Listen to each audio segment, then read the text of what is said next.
going on, guys? Welcome back to another video, and today I'm going to be predicting the top 10 free agents and where they will sign this offseason. All through this offseason, I'll give you guys as many updates as possible, like where each free agent will sign. I'll post a couple shorts about that, giving you the latest news, but we're going to get into the video. Couple disclaimers: if you disagree with anything I say, please let me know down in the comments, and let me know down who you think each player and where they will sign.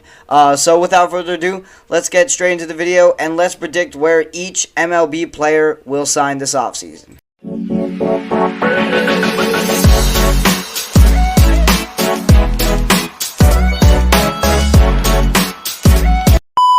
Let's begin things with 26-year-old right fielder for the New York Yankees, or could end up on another team next year. But we have Juan Soto. As you all know, Juan Soto, the Yankees are coming off of a very, very disappointing World Series loss, with the Dodgers beating them in 5 games. Juan Soto barely did much that World Series. Overall, the Yankees did not do that much that World Series. But you have to wonder, does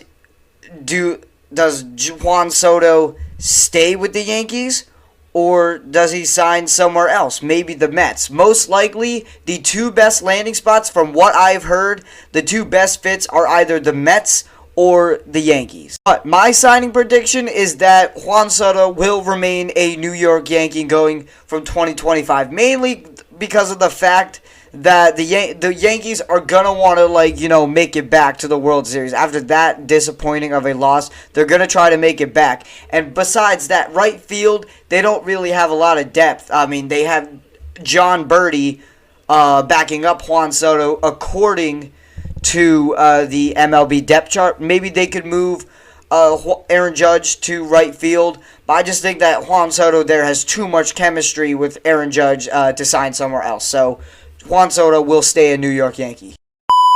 Moving on, we have Corbin Burnes, pitcher for the Baltimore Orioles. Again, Baltimore Orioles coming off of a disappointing postseason loss to the Kansas City Royals. Overall, just as you know, Corbin Burnes was selected for the All-Star, so he had a really decent season this year, ending with under his ERA was below 300. He had over 200 strikeouts. And this is a guy coming off of a lot of injuries, and he had that good of a season. It just proves that Corbin Burnes knows how to adapt to injuries. He is 30, so he is getting a little bit older. But now we have to predict where he will sign. I think that Corbin Burnes will sign with the Philadelphia Phillies. As you know, the Phillies, once again, losing the World Series mainly because of one thing. Well, it was their hitting, but most of it was their pitching. That was overall the main reason for their collapse. You know, at the end of the season, Ranger Suarez, he had a good start, but then he got injured, and he decided to just go down from there. Our bullpen got rocked against the Mets. Aaron Nola and Zach Wheeler are getting older, so the Phillies do need a nice pitching acquisition, and let's not forget Taijuan Walker. I think that Corbin Burnes could be a perfect fit for the city of brotherly love, considering the reasons I just said. Zach Wheeler is coming up on 35 years old. Same with Nola, he's also in his 30s. Ranger Suarez has not developed quite yet as a pitcher, and the Phillies are going to need a lot of help re-signing the bullpen, considering Carlos Estevez will be a free agent. Jeff Hoffman will be a free agent. And then I'm not saying that this is going to be the only moves that the Phillies are going to make. They do need to switch it up with the hitting a little bit. But overall, I think Corbin Burnes is going to be a perfect acquisition, and adding to this big three of the Phillies pitching staff. So Corbin Burnes will come to the city of brotherly love this offseason. Next up, we have Blake Snell coming from the New York Giants as a sneaky little one-year deal. Again, Blake Snell, one of those pitchers that's getting old as the years go by, coming off of this season with a ton of injuries. That was mainly the reason for the Giants, being so unsuccessful. because Blake Snell could not stay healthy. Overall, in the MLB, there are a ton of teams that really need pitching, but who I'm going to predict that he goes to, this is really the team that I think needs the most pitching. The Rangers do not sign Blake Snell. Sound the alarm. The Rangers, I mean, they have Nathan Eovaldi and they have Max Scherzer on expiring contracts. They're gonna need to re-sign one of those players. Max Scherzer, obviously, he's gonna retire any year now. Nathan Eovaldi coming off of a year where he, in my opinion, got rocked. So the Rangers are going to need to find that difference maker to help this very, very weak pitching staff. And what better way to do that than to get the guy who, when he was healthy, was literally the National League Cy Young Award winner. So Blake Snell will head to Texas to play for the Rangers. Now, next up, we have Alex Bregman coming off of the Houston Astros.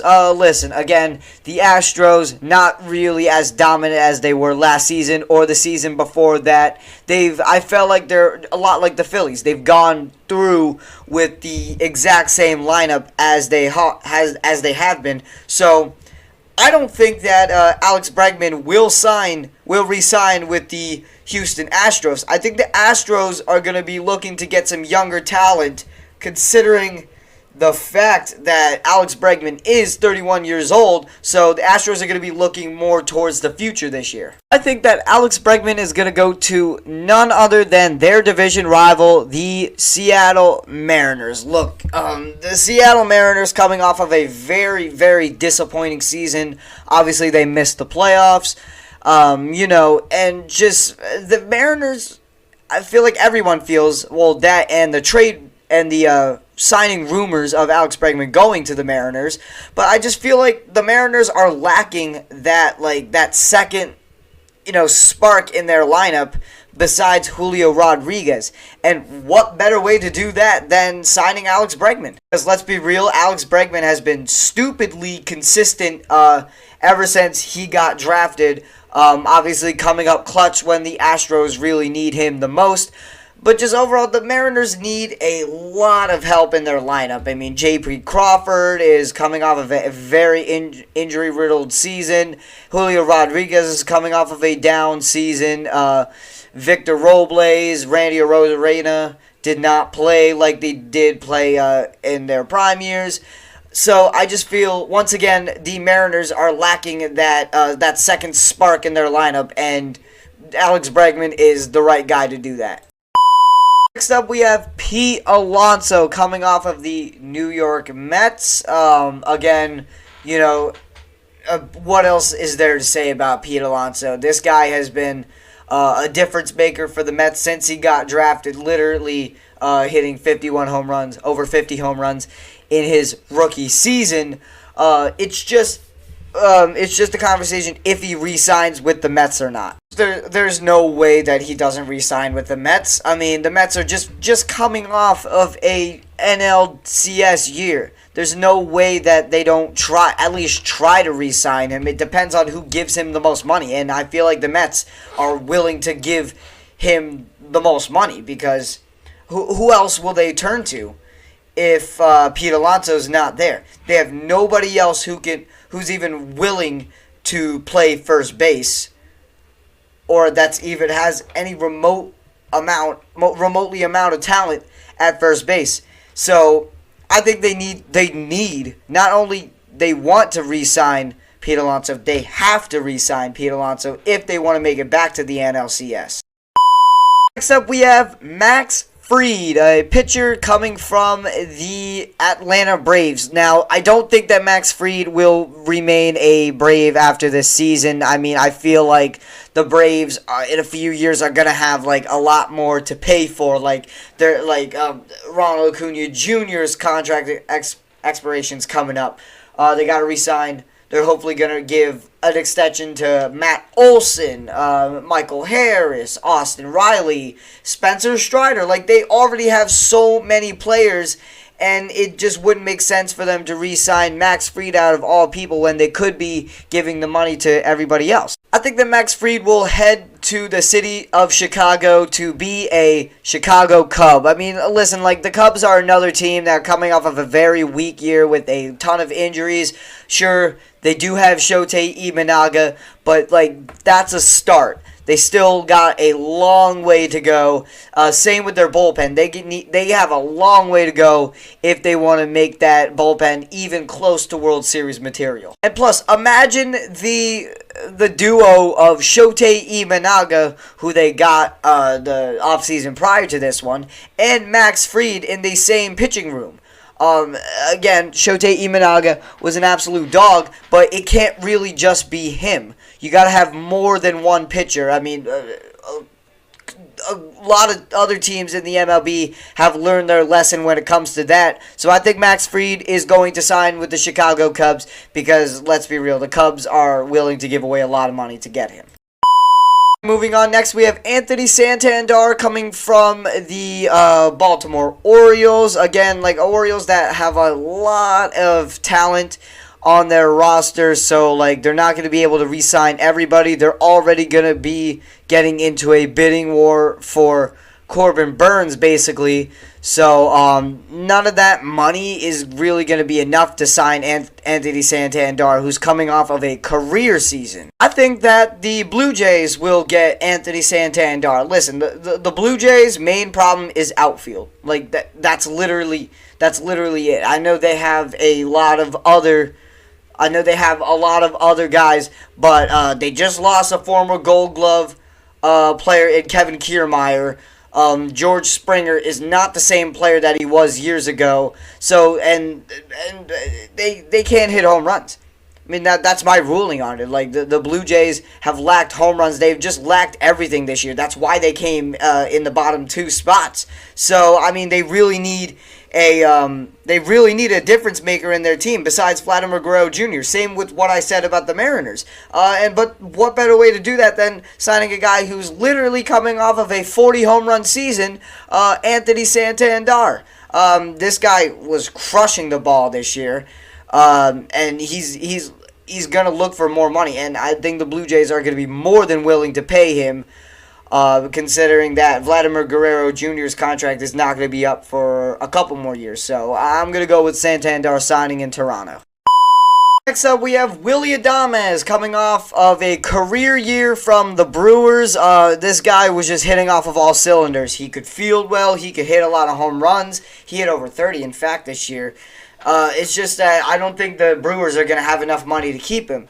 And what I'm going to predict is that he's going to go to a team who needs a lot of help at shortstop. I think that Willy Adames will sign with the San Francisco Giants. Like, once again with Blue Jays, their biggest need was outfielder. Well, Giants' biggest need, shortstop. That's literally it. Tyler Fitzgerald is not cutting it at all. The Giants, again, they were riddled with injuries. They need a young guy that's under 30 years old that can stay healthy. And Willy Adames, under 30 years old, and he has been healthy. Again, I will reiterate. The Giants roster, I mean, Blake Snell was hurt. Who else? I think Jung-Hoo Lee, he was hurt too, who they originally just signed. The Giants are in the rebuilding process, and they need a difference maker in that offense. And what better way to do that than signing Willy Adames? Next up, we have Tanner Scott coming off of I would say a career year with the San Diego Padres. I don't think he's going to re-sign with the Padres, considering the Padres already have a lot of other good pitchers. They got Michael King. They have Michael Wacha. They have Dylan Cease also coming off a career year. So I don't see Tanner Scott re-signing with the Padres. I think the rumors are going to be true. I think Tanner Scott will sign with the Philadelphia Phillies. I mean, it makes sense. It makes a lot of sense. I mean, we need a left-handed pitcher besides Ranger Suarez. The Phillies are gonna go all in on pitching this year. That's my ruling. The Phillies, they're in desperate need of pitching, or at least pitchers that don't collapse in the playoffs like our bullpen did. So it really makes sense for Tanner Scott to come to Philly, considering the fact that the Phillies are like this close away from cutting Taijuan Walker and Jose Alvarado. So again, much like what I said about Corbin Burnes, Phillies desperately need a difference maker in this pitching room. And last but certainly not least, we have Christian Walker. It really pains me to say, but this guy's career is almost done. I do have a couple teams in mind that he could potentially sign with, but I think I've narrowed it down, and it comes down to one option. I think the rumors are true.